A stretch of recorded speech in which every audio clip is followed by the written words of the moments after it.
Good evening, and thanks for coming. You are watching the Rebound Coach live. My name is Dallas Cohen, and I'm the Rebound Coach. I am so glad that you're here with me tonight. And if it is your first time, we are also simulcasting on Clubhouse. So if you are on the Clubhouse and you'd like to also listen, we do a special after party chat over on Clubhouse, and you can find that at the name of the room in Clubhouse is Emotional Hurricane Kit. Listen and share. And that's in the Sanctuary XP Master Key Mindset Club. So if you Clubhouse, if not, otherwise, I'm so glad that you're here with us today. So if it's your first time meeting me, again, I'm Dallas Cohen, the Rebound Coach. And if you're like, what exactly is a Rebound Coach? Like, what is that? I don't know. I'm a life coach. Life coaches help people get unstuck. I personally serve women who have experienced and survived emotional and spiritual abuse in marriages or romantic relationships. And I help them love themselves again, and probably for the first time in new ways, and live and thrive and gain territory in their relationship with themselves. And you're like, okay, what exactly does that mean? So the fast and the fast version of the story that I can tell you, because today's topic is actually they're all very important, and it kind of pressed on my heart.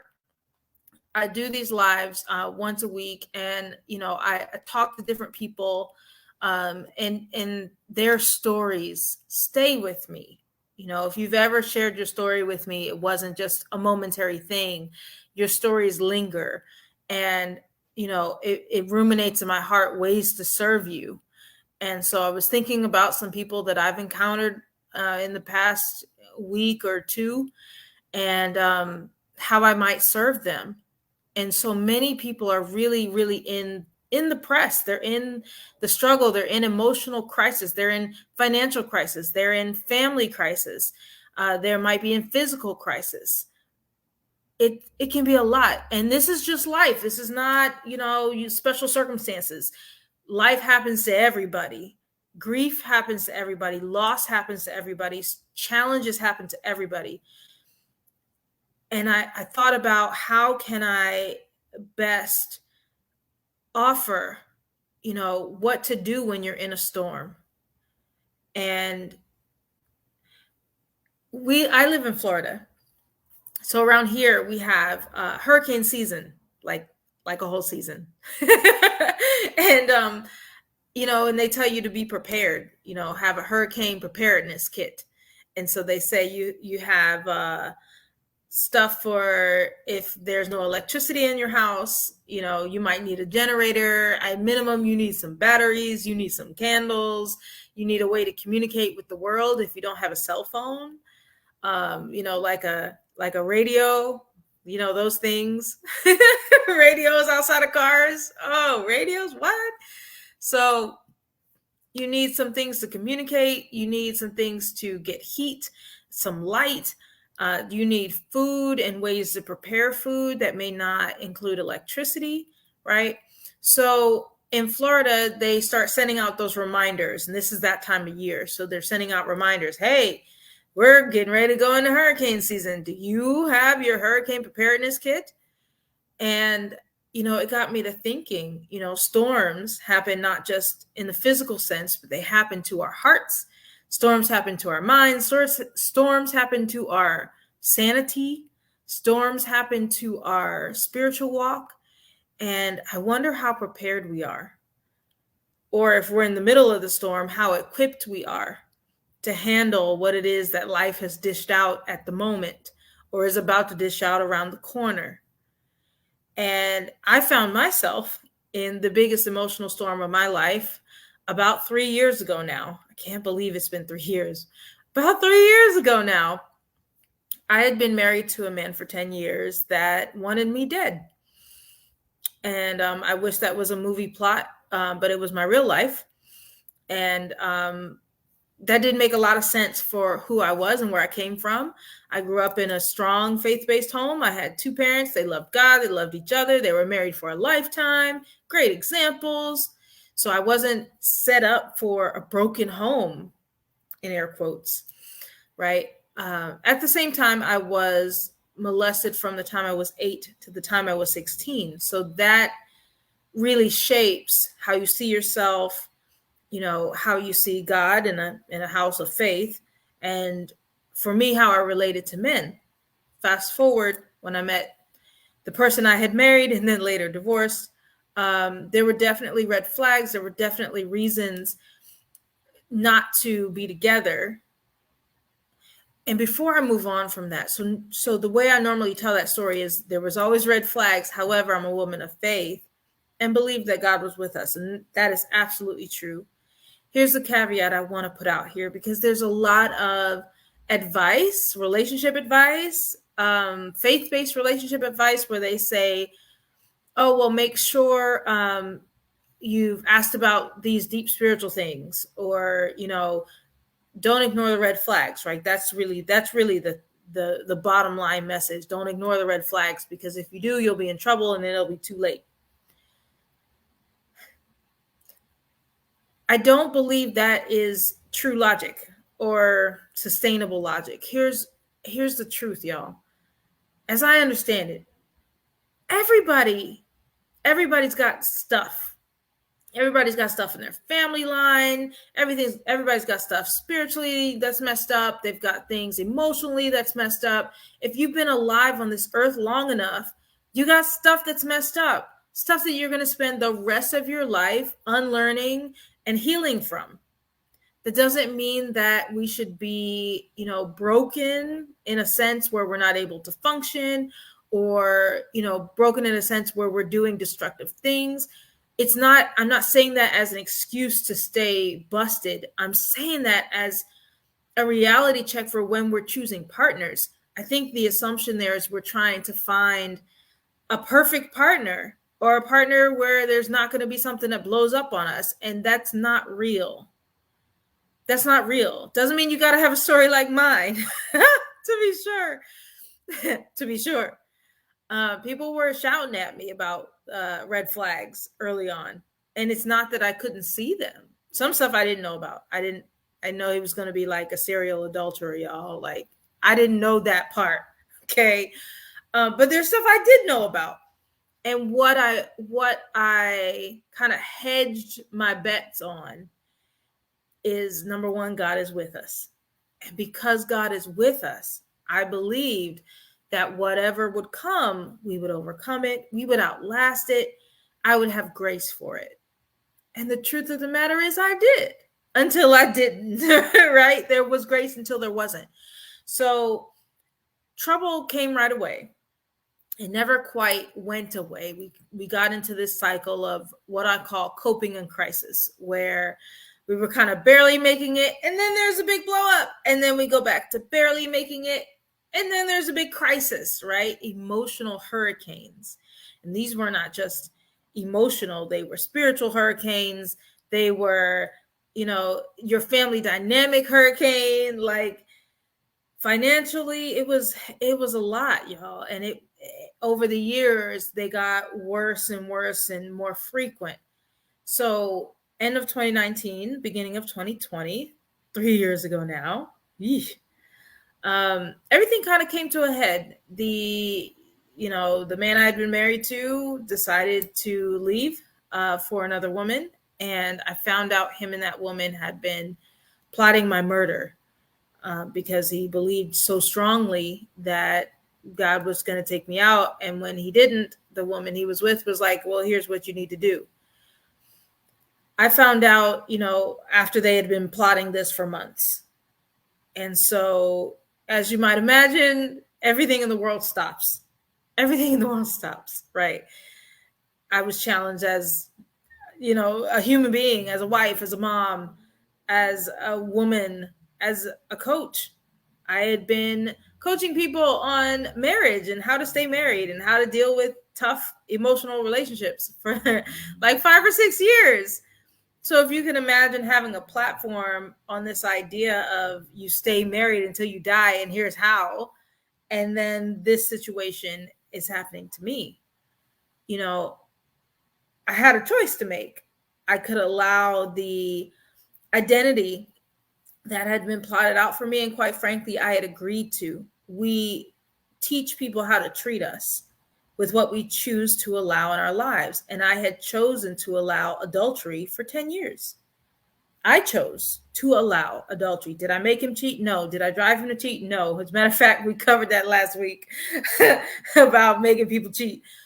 No, I'm not responsible for any of his behavior, but I am responsible for mine. And I had allowed my own mistreatment for many years.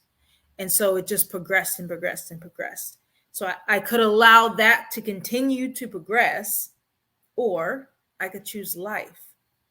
So by a miraculous set of events, I am safe. We're talking today. My children are safe, and we're thriving, and we're moving forward. And out of that entire story, and the entire, I say story, but like life chapter, that's a better way, I wrote a book. The name of the book is I Choose Life. Rewrite your love story and change your legacy. And that's exactly what it's for. For those who need to, not just want to, not just it'd be nice if, but need to make a difference in their lives. Their stories need to change. And you might be here, you might be sharing this time with me today, and you're like, I can't keep doing this. Life can't continue like this. And I had that moment where I don't know what it's going to look like. I don't know what it's going to cost, but God, can you please stop the crazy train? Because I didn't want to continue in the cycle I was in. And so you can find that book at thereboundcoach.com/book, thereboundcoach.com/book. And for those of you, if you happen to be watching and you just got it, because I sent some books out recently, I'd love to hear what you're learning. I'd love to hear what stood out to you. People tell me, oh my gosh, it's such a page turner. I couldn't put it down. I had to know what happened next. I was reading this over jury duty and all sorts of stuff. So we'd love to know what you think of it. Feel free to contact me. I am on Facebook at The Rebound Coach. Also Instagram, The Rebound Coach. Or you can just straight up email me, dallas@thereboundcoach.com. Okay. All right. So today's topic, again, emotional hurricanes. First of all, I will say this, they happen to everybody. And just like in Florida, where there's a hurricane season, what we know about life is that it is cyclical. We do our best to make goals that are linear, at least in Western hemisphere, in Western civilization. We make goals that are linear. I start here, I end there. I start here, I end there. And so we put a lot of effort in getting to an end place, whatever we call that. And I'll be happy when, right? When I get there, wherever there is. And that's problematic for a lot of reasons. Life is cyclical. And as for all of our efforts of trying to avoid trouble, it never works because trouble is part of life. For all of our effort of trying to avoid heartache, for all of our effort, that's not a reality. The reality is trouble happens. Trouble happens. So what can you do? And your life is cyclical, right? So we're either just coming out of a trauma, you're in a trauma, or you're about to be in one, right? And that's scary for those of us who are in a good season, right? I'm in a good season. It's safe. I'm happy. I'm growing. I have the freedom to run, right? So in those, there's things to do in each season. There's things to do in each season to take, to get the most out of it, and then to prepare for what's next. Not that you can avoid all the things, can't avoid all the things. What's coming is coming, right? You can prepare, you can be wise. So I want to give you just a couple tools today. This is not everything you could possibly prepare for, right? This is not all inclusive, right? But I I prepared these few simple keys to put in your toolkit. Okay, to prepare yourself for what you might be going through right now, what might be around the corner, or to help you heal from what you just crawled up out of. And number one, it's okay. No matter what season you find yourself in, it's okay. But I actually have a few people in my mind and heart, even as I'm sharing this. And if you're not on live now, I'll be sending this to you because I just want you to be equipped. Okay. So number one is focus. Okay. Oh, here's the other thing. So there's some people who are in a storm. Like I talk to a lot of people who are in emotionally abusive or otherwise abusive marriages or relationships. And so they might be coping, right? So I talked about coping in crisis. They might be in that coping place where you're barely making it. You are miserable, but alive, right? You're going through the motions. You can't taste the love that is around you. It's all pressing in. It's very depressing, right? But you're doing it. You're doing it. You're doing it. Okay. I talk to people like that. And you might not consider yourself in a crisis because you've learned how to cope. But that doesn't mean you're not in a crisis and you don't need to do something. Here's the for real. If it's not getting better, it's getting worse. If it's not getting better, it's getting worse. And you do yourself a disservice to lie to yourself or to ignore what's deteriorating. If you can imagine being in a house. So let's say if you're in a house that's over water and there's a storm, in the water, and it's beaten into the house, right? And let's say it's an old house. I imagine Louisiana. I've never been there. No shade to Louisiana. I imagine Louisiana like the swamps and like a house, like an old fishing house, like on those waters. And it's beat up and the storm is here, but the people who've lived there have lived there forever. And they've patched up this leak and they got a bucket for that leak. And, they duct tape the siding from the last storm. And they still got the FEMA tarp from when Katrina went through. Like, they've done all of their patchwork so that they can function day to day, or their version of function day to day, but the house is tore up from the floor up, right? But they don't even see that because they've been in that situation so long. Okay, so for some of you who've been in a situation so long that you can't even see that you're like barely holding things together, if you're getting the kind of feedback from others, if you're getting feedback saying, hey, you should do something. You should do something, right? I used to get that kind of feedback. And I'd be like, oh, no. And I wouldn't pretend to be good, but I thought that coping was enough. And I thought that my coping would keep us even, not getting worse. If we can't get better, at least we're not getting worse, but you are. And what I did not see was that things were getting worse and worse and worse. The Titanic had hit the ice glacier and the water was coming on the boat, right? It was happening. Whether I acknowledged that or not, whether I knew it or not, it was happening. And what did come was a result of prolonged trouble. It wasn't just all of a sudden. It wasn't just all of a sudden. It was creeping up the whole time. And so be careful of that. Okay. So, all right. Preparing for or weathering your storm. Number one is focus.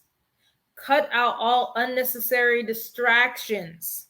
Okay. So when there's a big, let's say, plane crash and people are on the ground and there's like a bunch of injured people and they send the EMTs out, the EMTs do something called triage, which is who's worse off. Let's go help them. Right. So they have to see if there's someone with cuts and bruises versus someone who's lost a limb versus someone who's bleeding out versus someone who's having a seizure. They have to go see, okay, who needs our attention first, right? They go assess everybody quickly. Who needs my attention first? They can't touch everybody. There's only so many people to serve. So they go where the attention needs to be. Same for you. Okay. If you're in a storm, if you're in a crisis where, you don't know where you're going to get your next meal, you don't know if you're going to keep a roof over your head, it's not time to do, I'm going to do this, my business, enterprise. I'm going to launch a new enterprise right here where I don't know how to feed myself and my children. That's not the time for that.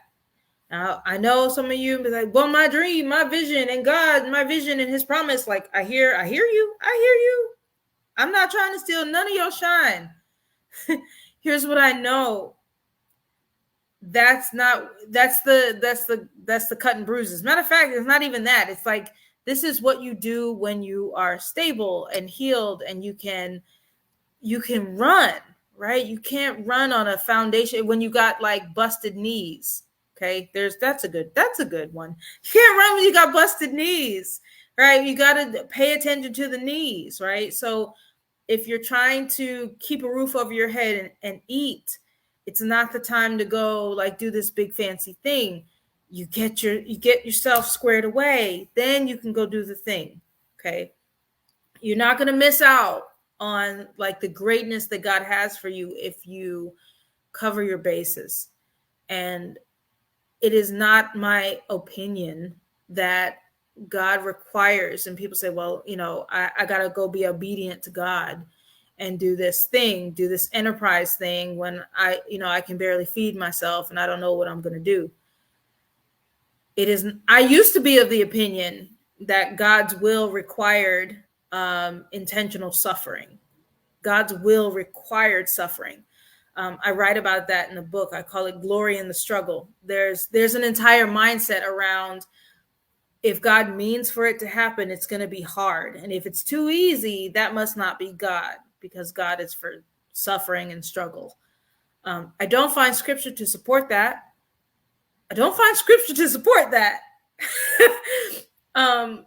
What I would find scripture to support is that he wants us to have abundant life. And if you're moving in that direction, that's a good move. And if you're struggling for your basic necessities, let's address that first. Okay. The same for emotional basic necessities. Emotional safety is a basic necessity. Emotional stability is a basic necessity. Okay. Emotional health is a basic necessity. That is worth putting attention to before you go do other things with your time and energy. Okay. Focus. Decide what's important to work on right now and go do that. That means everybody is not ready to leave an abusive marriage when they discover that it's abusive. Everybody's not ready. Okay. Not saying you got to be ready, but you decide what's the most important thing I need to do right now, and check it, y'all. It's not the other person, right? The most important thing I need to work on right now is my husband needs to, no. You can't work on that. That's not in your locus of control. So because of that, you can only look at what you can do, what's important for you right now. Emotional safety, physical safety, financial safety. What are the baby steps you need to take to work on what's important for you to work on? Okay, that's step one. Step two is a support system. Okay, and I say step two because you really can't do any of the steps without a support system of some sort. And I hear you, I can almost hear you in my mind. No, I don't have nobody. I don't have nobody. Nobody. Nobody knows me. Nobody loves me. Nobody listens to me. Nobody will help me. Okay. I beg to differ, even if I don't know you personally. Even if we've never met and I don't know none of your business, I can still say that's probably not true. What may be true is there are people, however, I don't want to talk to them. I don't want to ask them. I don't want to look weak in front of them. I don't think they will say yes, so I'm not going to ask at all. This is embarrassing, or they're going to laugh at me. I can tell you that for many years, there were people who saw little bits of the kind of stuff I was dealing with in my marriage, and they loved me anyway. And I'm so thankful. They didn't lecture, they didn't try to give unsolicited advice. If I came to them with an issue, they would listen and respect where I was at the time. So if you are a support system member of someone who's dealing with a storm, a prolonged emotional storm or otherwise, that's a great way to be. Love them, listen, support wherever it is they are with what they are trying to do at the time, right? So everybody gets to determine what's important in their lives, right? I don't get to determine what's important for you. You don't get to determine what's important for me, right? So when you care about someone who's going through, don't tell them what's important. Like, listen. Listen to what's important to them and support them there. Okay? Okay. So support system is people, and it's also your faith.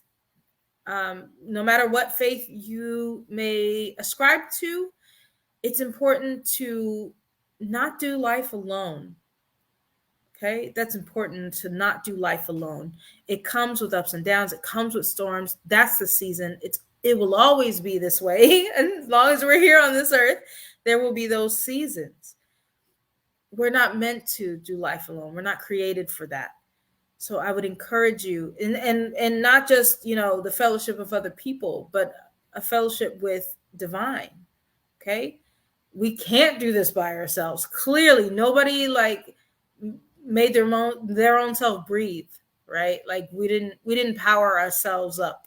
Okay? It came from something else.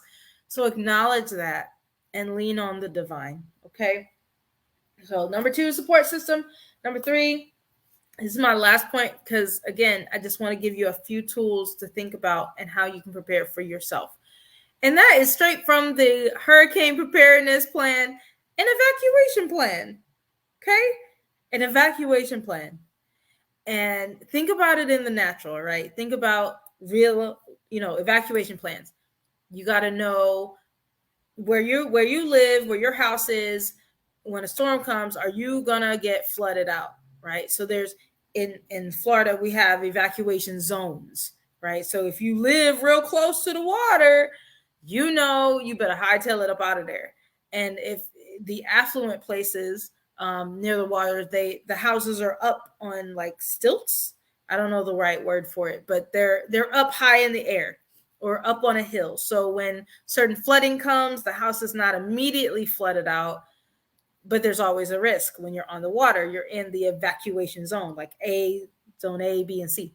Then next to that is a little more inland, right? So you'd be in like the second tier. So if it's like a super, super bad storm, okay, now tier A and B need to leave town, right? And then there's C. I'm blessed to be a little inland of the waters. So I'm not in an evacuation zone unless something is like, catastrophic. So anyway, where you live, okay, if you're in A, B, or C. And if you live on the water where you know you're going to have to hightail it out. We got the same season every year. We don't know what comes in the season, right? Where we get one storm or 10 storms or something horrible or something light. We don't know, right? But we know when the season is. So you have a plan, an evacuation plan. You've got your stuff for riding it out. People go get storm snacks. They get like plywood and snacks. Okay, hurricane snacks. So if it's, a certain level caliber, you're going to ride it out. If it's a little more than that, where you're in danger, you're going to leave. Okay, how are you going to leave? Are you going to take your car? Are you going to pack your car? What are you going to pack your car? You got to bring people. You're concerned for pets. People are concerned for plants. Right. And then they think about, oh, my elderly mom who lives in the trailer, we got to go get her. Right. All of those things you're considering when you're thinking about your evacuation plan. Right. And then, okay, you packed everybody that you love and the stuff that's important to you, your important papers, like all the things. Where are we going?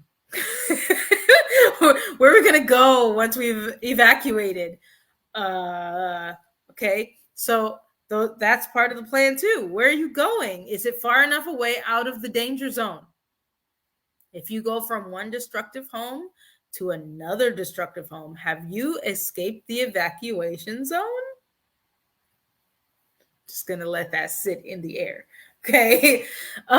So where are you going? And then when do you plan to come back? So all sorts of things happen when big storms come, right? There's, I don't remember which storm it was, but there was a really bad storm that came to Cuba and Puerto Rico, and a lot of people came to the US. They came to Florida to be with relatives to evacuate the storm, right? Or they couldn't evacuate. It was in the aftermath and everything was tore up, and they went to be with family. So, so they had a roof over their heads, right? Time elapsed, and whether or not those places were restored, some of those places are still not restored, and those houses are still busted. Now, those people years later still live in the US, and that affects everything, right? And there's an influx of people, it changes the whole infrastructure. So think about when people are doing their physical plans, you go, all right, I'm gonna go to Aunt Susie's house. She lives in the next state away from here, so it'll be really far. And I'm gonna be there till she can't stand me no more. And then, then I'm gonna come home. And you hope there's a home to come back to, right? Things are different, a lot different or a little bit different, but things are different when you return. So think about those things when we consider the storms of our hearts, the storms that come against our hearts.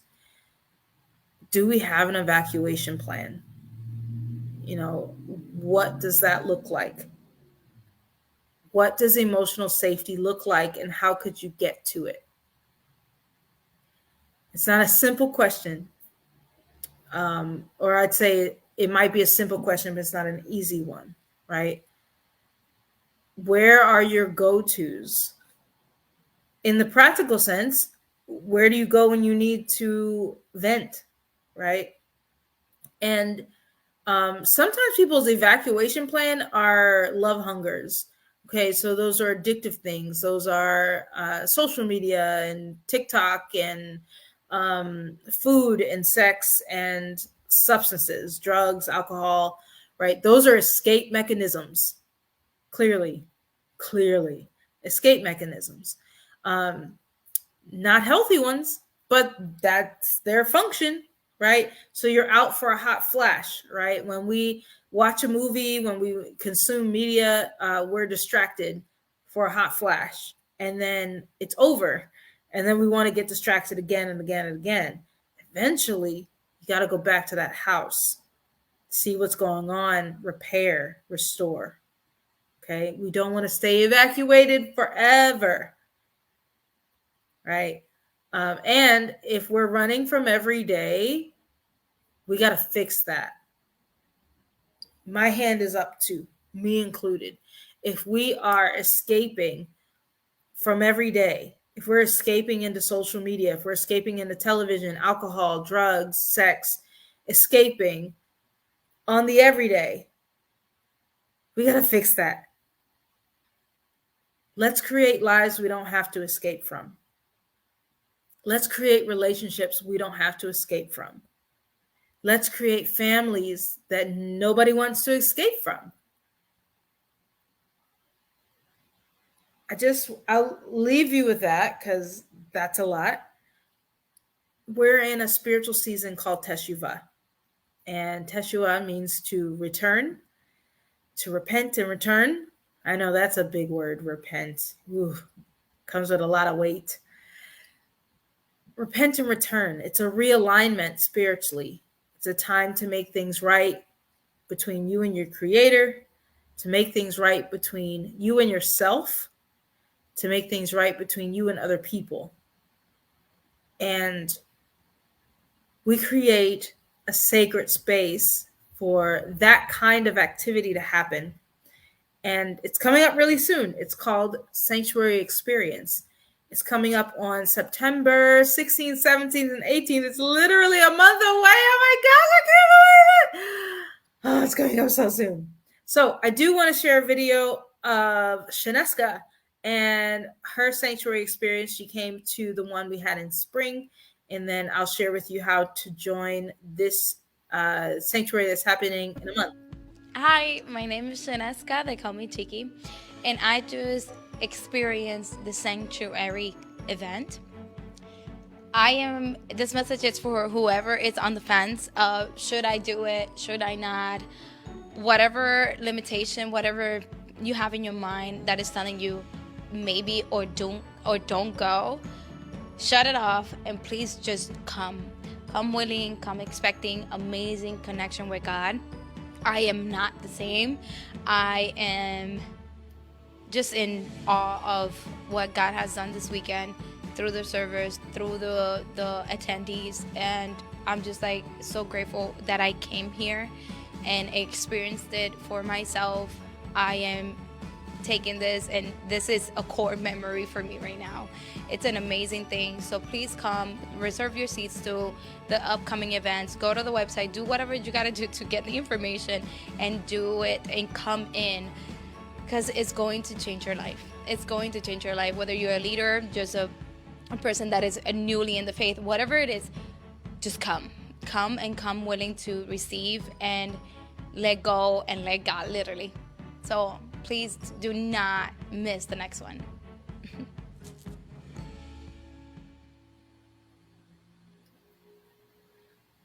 You can get more information and get your seat to the next sanctuary experience at thereboundcoach.com/sanctuary. That is thereboundcoach.com/sanctuary. It does change your life. It absolutely does. And it is an opportunity to restore wherever you're at, whatever season you're in, whether you are dealing with some really old stuff or you're dealing with some new stuff that smells like old stuff, because that's really what it is. Sanctuary is for you. Don't miss out. It's in Clearwater Beach, Florida. It's 3 days of beauty and fun and healing. And you're not the same. And so I just encourage you to join us. Thank you so much for hanging out with me tonight. I'd love to hear your comments. If you're in the clubhouse room, we're about to switch over. But if you're watching this on the replay, I'd love to hear from you. I'd love to hear what of these emotional hurricane preparedness tips that you are going to put in your arsenal to either help you prepare for the future or help you weather a storm right now. Thank you so much again for joining us, and I'll see you next time. And until next time, choose life.